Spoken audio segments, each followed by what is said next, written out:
약 20년 전 성공적으로 나이 드는 법을 다룬 책 신체 지능을 집필한 이후 나이 듦에 대해 더 이상 특별한 관심을 둘 생각은 없었다. 그런데 지금 이 책을 쓰고 있는 이유는 지난 20년간 놀라울 정도로 엄청나게 많은 변화가 있었기 때문이다. 여러 과학적 연구를 통해 생물학적 노화 및 안티아이징과 관련한 새로운 사실들이 밝혀졌기에 최신 연구 결과를 파악하고 유용한 정보는 독자들과 나눠야겠다고 생각했다.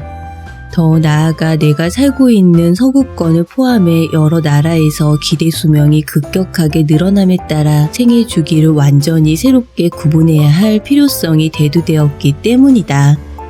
우리 중 많은 사람들이 60세 또는 65세 생일을 맞이한 이후에도 활발하게 활동하고 직장에서 인정을 받고 여전히 자존감을 지키며 살아갈 것이라는 뜻이다. 노인하면 일반적으로 떠오르는 노쇠한 이미지는 어느새 70, 80대에서 90세 이상의 연령대로 옮겨갔는데 이 연령대의 노인들 역시 활력을 유지하며 살아가는 사례가 많다. 예를 들어 미국에서는 대통령이 70세를 훌쩍 넘은 나이에도 힘든 직무를 감당하는 데 문제가 없다고 여기는 분위기다. 내가 정말 좋아하는 문장을 소개하고 싶다. 103세를 일기로 세상을 떠난 독일 태생의 미국 교사이자 작가인 벨 코프먼이 한 말이다. 유명 극작가인 솔렘 알레이햄의 소녀이기도 한 벨 코프먼은 독일 유력 일간지 지트 도이체 차이퉁과의 인터뷰에서 젊음을 유지하는 비결이 무엇이냐는 질문을 받자 다음과 같이 말했다. 너무 바빠서 늙을 틈이 없어요. 언젠가 시간적 여유가 생긴다면 가만히 앉아서 늙어보겠지만 지금은 할 일이 너무 많아서 그럴 수가 없네요. 나이가 들어도 여전히 젊음을 유지하는 비결은 과연 무엇일까? 바로 그 비결을 이 책에서 다뤄보려고 한다. 노화를 늦추는 첫 번째 조건, 높은 자존감. 젊음을 유지하는 비결을 찾고자 하는데 자존감부터 언급하는 것이 어쩌면 조금 의아하게 생각될 수도 있겠다. 그러나 사람의 의식, 다시 말해 자신의 삶과 자기 자신 그리고 다른 사람들을 어떻게 인식하느냐가 실제로 건강에 아주 큰 역할을 한다. 자기 자신을 바라보는 관점이 중요한 이유는 이런 관점이 우리가 삶에 대해 느끼는 흥미와 건태를 조정할 뿐 아니라 우리의 신체적인 건강, 즉 심장을 포함한 여러 기관의 혈액순환이나 면역체계의 원활한 기능에 결정적인 영향을 미치기 때문이다. 정신신체의학은 우리에게 정신과 신체는 하나고 긍정적으로 생각하는 것이 건강을 유지하는 데 도움이 되며 그렇게 함으로써 노화를 늦출 수 있다고 가르쳐준다. 어떤 사람의 자존감이 높은지 낮은지 여부와 삶에 대한 기본적인 신뢰는 대개 유년기에 결정된다. 이런 점에서 나는 어머니에게 감사하다. 어머니는 언제나 나와 남동생에게 우리가 뭐든지 잘 해낼 수 있다는 자신감을 심어주셨기 때문이다. 너희는 멋진 아이들이야. 너희들은 뭐든지 해낼 수 있어. 우리가 어쩌다가 멍청한 짓을 했을 때에도 어머니는 한결같이 이렇게 말씀하셨다. 살아가면서 늘 힘이 되고 도움이 되는 말이다. 아이들과 청소년들이 부모, 교사를 포함해 주위 사람들로부터 불안감을 유발하는 말이 아니라 계속해서 용기를 북돋아주는 말을 들을 수 있는 것은 정말 엄청난 행운이다. 특히 이들이 의심과 회의, 실패에 대한 두려움, 그리고 자기 자신이 누구인지에 대한 질문에 사로잡혀 있을 시기에 무엇보다 가까운 사람들이 주는 확신과 지지가 필요하다. 어렸을 때 수많은 의문과 불안감을 맞서 싸웠을지라도 나중에 자신이 좋아하고 성공할 수 있는 일을 찾거나 사랑하는 사람, 친구들과 친밀한 관계를 맺으면 내면의 안정을 찾고 소속감을 얼마든지 느낄 수 있다. 자존감, 즉 자만이 아니라 자기 자신의 능력과 욕구를 알아차리고 나와 남을 위해서 뭔가 할 수 있다는 확신은 나이가 들어서도 반드시 필요하다. 특히 삶을 둘러싼 여러 상황들이 변하고 다른 불안 요인들이 우리에게 다가왔을 때 자존감은 힘의 원천이 된다. 노화를 늦추는 두 번째 조건, 건강한 식생활. 이제 젊음을 유지하는 또 다른 측면을 살펴보자. 바로 우리 몸이다. 사실은 늦어도 30살쯤에는 누구나 자기 몸을 잘 살피고 건강하게 돌봐야 한다. 그래야 노년을 별 문제 없이 맞이할 수 있다.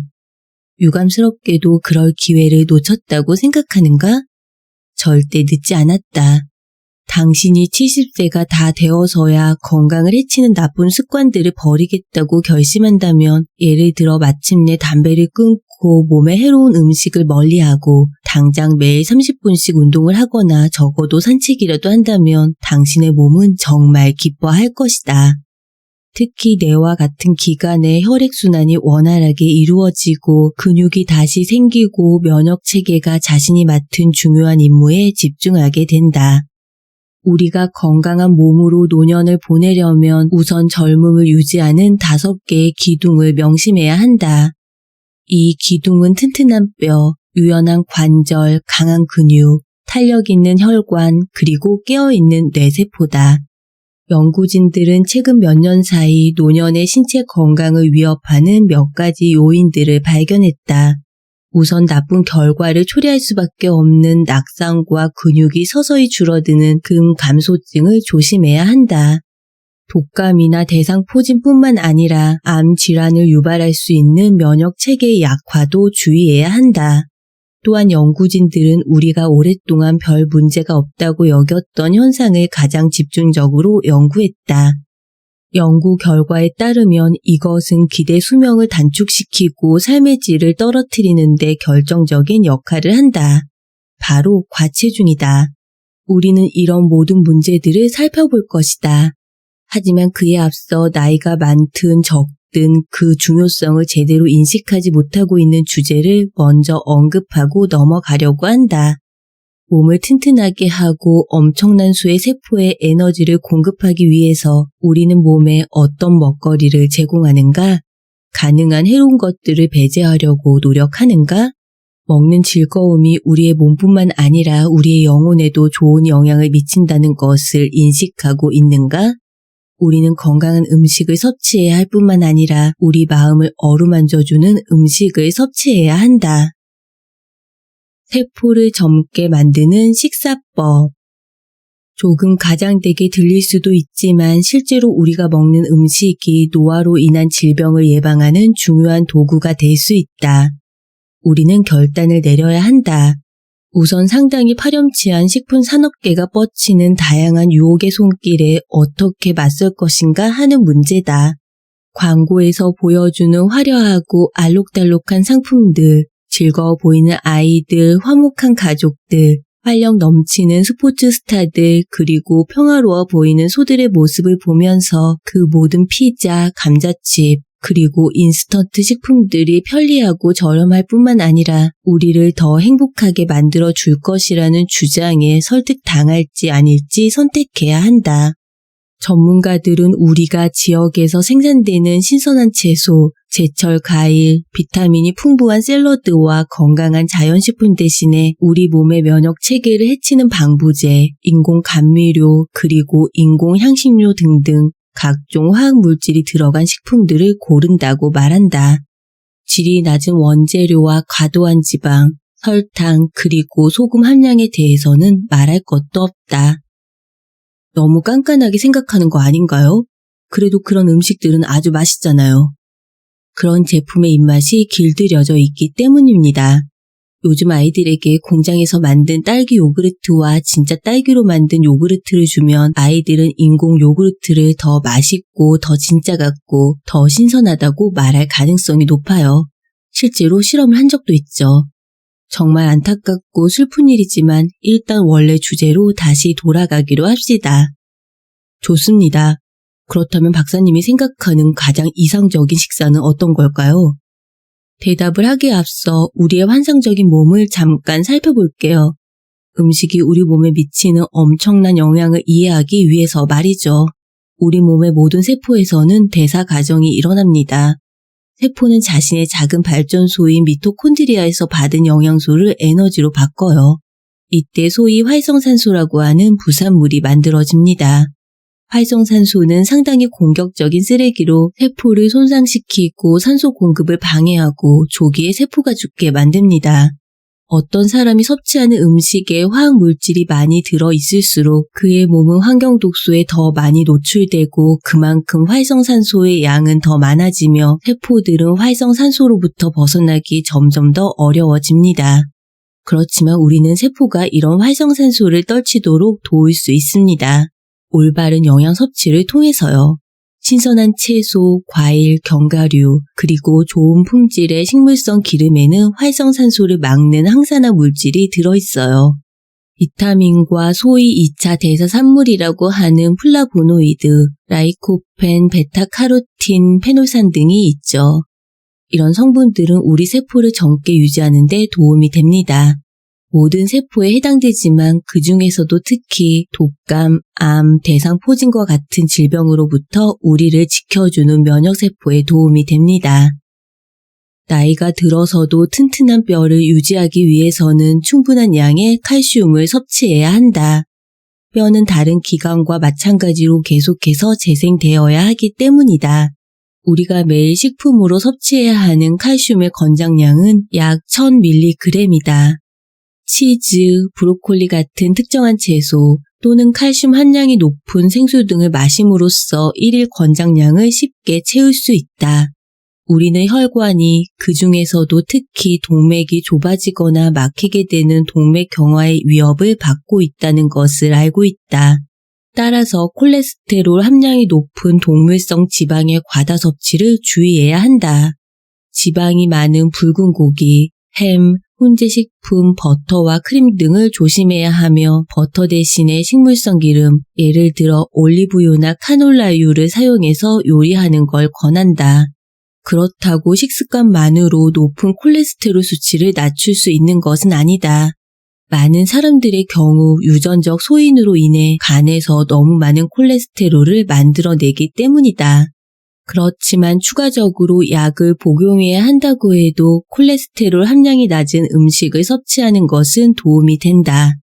한편 노화를 연구하는 전문가들은 나이 든 사람들이 쇠약해지고 근손실이 나타나는 이유가 신체 활동뿐 아니라 단백질 섭취가 부족하기 때문임을 밝혀냈다.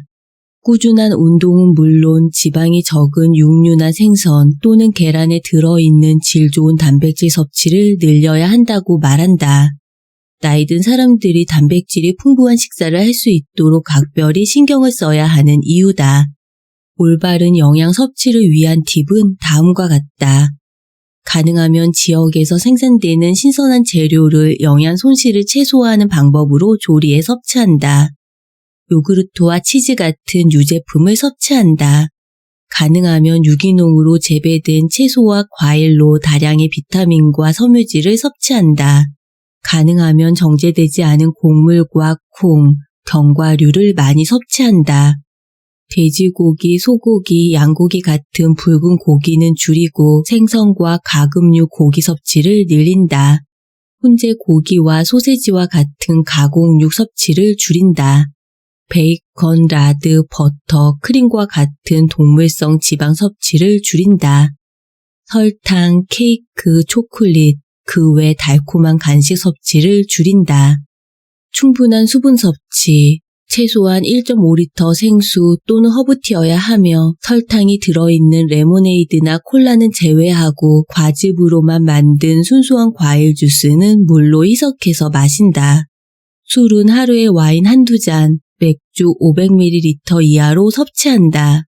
커피와 홍차는 적당량만 마신다. 몇 가지 기본만 지키면 정말 훌륭한 식사를 준비할 수 있다. 물론 이것도 당신이나 가족 중 매일 요리하는 사람이 있어야 가능하다. 물을 충분히 마셔야 한다. 박사님은 요리를 좋아하세요? 네, 아주 좋아합니다. 고급 레스토랑에서 나오는 그런 거창한 메뉴는 아니고 비교적 단순한 음식을 만들죠. 레몬 소스를 곁들인 닭, 채소 리소토 같은 것들이요. 저는 가족이나 친구들과 함께 저녁 식사를 하면서 대화하고 공감하는 시간을 보내는 걸 정말 좋아합니다. 만약 채식주의자라면 무엇을 먹어야 할까요? 채식주의는 아무런 문제가 되지 않습니다. 다만 비건일 경우 비타민 결핍이 생길 뿐만 아니라 중요한 칼슘이나 단백질도 부족할 수 있어요. 나이가 들어서도 비건식을 하고자 하는 분들은 반드시 노인의학을 전공한 의사에게 상담을 받아야 합니다. 콩이나 곡물과 같은 식물성 성분으로 만든 식물성 고기 제품들이 시중에 점점 더 많이 나오고 있는데요. 성분 목록을 자세히 들여다봐야 합니다. 대체육 제품들은 고기 맛을 내기 위해서 가공을 많이 하기 때문에 첨가물이 들어갈 수밖에 없어요. 독일 최고의 소비자 보호기관인 슈피푸드 바렌테스트는 일부 식물성 버거에서 심지어 미네랄 오일 잔류 성분을 비롯한 여러 가지 유해 물질을 발견한 적도 있습니다. 노화를 늦추는 세 번째 조건, 규칙적인 운동. 운동을 하고 난 후 혹은 1시간 정도 산책만 해도 기분이 한결 좋아지는 경험을 누구나 해봤을 것이다. 더 단단해지고 에너지가 충전되며 기분이 좋아진다. 놀라운 일은 아니다. 운동을 통해서 우리 몸을 구성하는 100조 개의 세포는 더 많은 영양소를 공급받았고 폐는 더 많은 산소를 들이마셔 혈액에 전달했다. 심장 근육은 혈액을 모든 기관에 공급하기 위해서 더 열심히 움직여야 했지만 운동하는 것을 즐겼다. 내 세포는 행복 호르몬인 세로토닌을 더 많이 분비했다. 다만 근육들은 너무 많이 일해야 했기 때문에 살짝 화가 났지만 그래도 이런 운동을 거쳐 더 강해진다는 것을 충분히 납득했다. 레오나르도 다빈치는 움직임은 모든 생명의 근원이다. 라고 말했다. 의사들은 몸을 움직이는 것을 묘약이라고 말하면서 모든 움직임이 다 중요하다고 덧붙인다. 이 말은 특히 나이 든 사람들에게 주요하다. 규칙적인 신체 활동을 통해서 심혈관 질환을 예방할 수 있다는 연구 결과는 너무나 많아서 일일이 언급조차 하기 힘들다. 이미 심혈관 질환을 겪고 있다 해도 실망하긴 이르다. 특정한 훈련 프로그램으로 해당 질환을 잘 치료할 수 있다는 연구 결과도 있다. 면역 체계를 위해서도 신체 활동은 꼭 필요하며 체중 부하가 실리는 운동을 꾸준히 하지 않으면 뼈가 약해진다. 최근에 의사들은 암 환자들에게 운동 프로그램을 추가로 처방하기도 한다. 때로는 화학치료를 더 받는 것보다 운동이 우리 몸에 도움이 되는 경우도 있다는 사실이 밝혀졌기 때문이다. 환자들은 운동을 통해서 다시 긍정적인 생각을 하고 자신의 몸을 신뢰하게 된다. 물론 나이가 들면 더 이상 스키를 타고 신나게 설산을 질주하며 내려가지는 못하겠지만 평지에서 크로스컨트리 스키를 즐길 수 있다. 수영장의 3m 점프대에서 다이빙을 하는 대신 물속에서 아쿠아 로빅을 하면서 관절을 단련할 수도 있다. 조깅을 하는 대신에 노르딕 워킹을 하거나 그냥 가볍게 산책을 해도 된다. 박사님은 어떤 운동을 하세요? 예전에는 온갖 운동을 다 했습니다. 테니스, 수상스키, 수영, 그리고 겨울에는 크로스컨트리 스키를 탔어요. 가끔 요트도 몰았고요. 다 잘하는 것은 아니었지만 그래도 아주 재밌게 즐겼습니다. 이제는 우리 강아지와 매일 산책을 나갑니다. 날씨에 상관없이 말이죠. 산책을 하신다고요? 너무 지루해요. 네? 자연과 함께하면 절대 지루하지 않습니다. 계절마다 바뀌는 나무의 모습을 관찰하는 것만으로도 정말 재밌죠. 보리숲꽃 주위에서 윙윙거리는 벌소리에 귀를 기울이는 것도 즐겁습니다. 숲속에서 자라는 버섯, 그리고 잔디밭의 핀 꽃들을 관찰하는 것도요. 안 그래도 지루하다고 생각하는 사람한테 이런 설명으로 더 지루하게 만들 생각은 없지만요. 그나저나 산책을 하면서 운동도 할 수 있어서 정말 좋습니다. 산책할 때 제가 실천하는 걷기법을 소개할게요. 자세를 바르게 하고 꼿꼿하게 걷기, 어깨를 펴고 배는 집어넣고 팔은 가볍게 흔들기, 균형 감각을 연습하기 위해서 가상의 선을 따라서 정확하게 30걸음 걷기, 4걸음 걸으면서 코로 숨을 깊이 들이마시고 다시 4걸음 걸으면서 입으로 숨을 내쉬기. 마지막 방법은 5번 반복하는데 폐 건강에 도움이 됩니다. 그런 다음에 또다시 나무를 구경하나요? 맞습니다. 우리 집 가까이에서 여러 새들을 관찰할 수 있을 뿐만 아니라 특히 겨울에는 작은 여우나 담비도 볼 수 있어요. 정말 지켜보는 것만으로도 너무 즐겁죠. 이제 다시 진지한 이야기로 돌아가자 하면 고령자는 주치의와 미리 상의해서 각자에게 맞는 운동이나 운동 프로그램을 추천받고 방법이나 횟수를 정하는 것이 좋습니다. 노화를 늦추는 네 번째 조건, 끝없는 배움. 평생 배움을 멈추지 않는 것은 필수일 뿐만 아니라 배움은 실제로 엄청나게 재미있다. 우리는 약 1000억 개의 신경세포를 가지고 이 세상에 태어나는데 우리는 살아가면서 이런 뇌세포들을 자신만의 지식, 경험, 생각, 그리고 감정으로 프로그래밍한다. 걸음마를 배우는 어린 아이의 경우 100번 정도 넘어지고 나면 다음에 넘어지지 않기 위해서 회색 뇌세포가 어떤 근육을 활성시켜야 하는지 이해하고 기억하게 된다. 나중에는 언어, 수학 공식, 우리가 좋아하는 음악, 우리가 읽는 책, 여행지에서 찍은 사진, 친구들의 얼굴도 저장한다. 이 모든 것은 자전거 타기와 마찬가지로 자동적으로 뇌세포에 저장된다. 운동할 때 반복을 통해 능숙해지는 것처럼 말이다. 뇌는 이렇게 계속해서 습득하고 처리하는 데 한계가 없는 듯 보인다. 물론 어떤 사람들은 이런 프로그래밍을 하는데, 즉 학습에 어려움을 느끼기도 한다. 그렇지만 놀라운 사실이 있다. 우리에겐 뇌가 꽉 찼어, 더 이상 자리가 없어 라는 가정은 성립되지 않는다. 세포와 세포 사이를 연결하거나 새로운 세포를 만들어서 새로운 정보를 끊임없이 익히고 저장할 수 있다. 당연히 나이가 든 뇌라도 얼마든지 가능하다. 이것을 뇌의 가소성이라고 부르는데 어제의 나의 뇌는 오늘이나 내일의 나의 뇌와는 다르다는 것을 의미한다.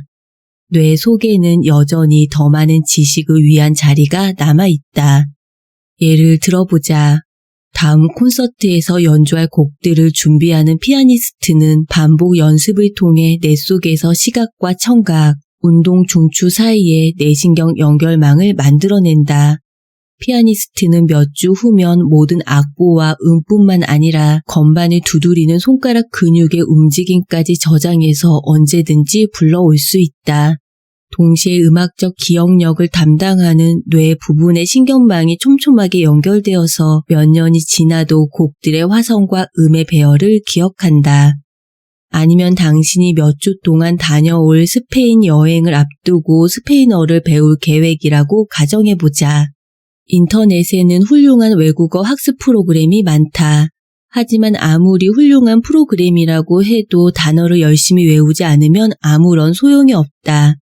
10번 내지 20번 정도 반복해서 외우면 굿 이브닝은 부에나스 노체스라는 것을 당신의 뇌세포는 마침내 이해할 것이다.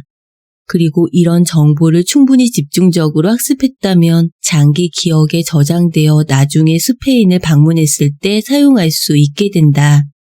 모든 종류의 학습은 이와 비슷한 방식으로 이루어진다. 우리에게는 행운이다. 사실 나이가 들면서 회색 뇌세포가 서서히 줄어들기 때문이다. 다른 세포들은 꾸벅꾸벅 졸거나 일종의 겨울잠을 자기 시작하고 신경세포 사이의 연결도 녹이 슬거나 풀어져 버린다. 우리가 젊을 때부터 세포 사이의 연결을 많이 만들어 놓았다면 좋았을 것이다. 우리 머릿속에 소통망이 촘촘할수록 나이가 들어 세포가 죽거나 비활성화되어도 우리의 뇌가 문제없이 작동할 수 있는 가능성이 높아지기 때문이다. 당신은 그렇지 못했는가? 뭔가를 배우는 것이 당신의 적성이 아니었는가? 그렇다고 해도 걱정하지 않아도 된다. 지금 상태에서도 우리는 언제든지 우리의 세포를 흔들어 깨울 수 있다.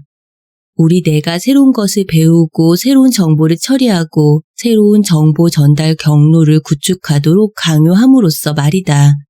정신적으로 건강을 유지한다는 것은 신경세포의 미로에서 기존의 연결들을 유지하고 추가로 신경세포들 사이에 가능한 새로운 연결들을 많이 만들어낸다는 것을 의미한다.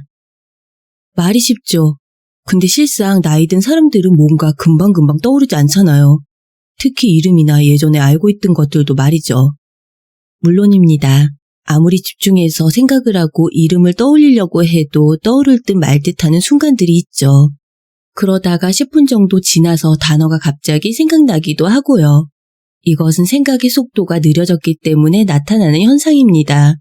뇌 신호의 전달도 느려지는 건 마찬가지고요. 연구진들은 이를 신경세포 사이에 신경 전달 물질이 덜 만들어지기 때문이라고 설명합니다. 그래서 기억을 불러오는 것이 어려워지고요. 물론 새로운 것을 배우는 것도 이제 시간이 조금 더 걸리고 어떤 정보나 주소 그리고 이름을 장기 기억 속에 저장하기 위해서는 더 많은 수고가 필요하다는 점은 인정합니다. 그렇지만 계속해서 뇌를 사용하고 훈련하는 것이 도움이 됩니다. 낱말 맞추기 같은 걸 하면서요? 낱말 맞추기는 글쎄요. 전혀 알지 못했던 단어를 배우고 어휘력을 늘리는 데는 도움이 되겠죠.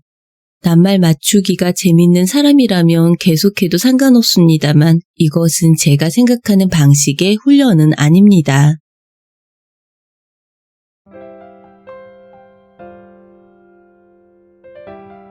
오늘 설의 책방에서 여러분과 함께한 책은 마리안의 코 지음 서유리 옮김 동양북수 출판 나이 들어도 늙지 않기를 권하다입니다.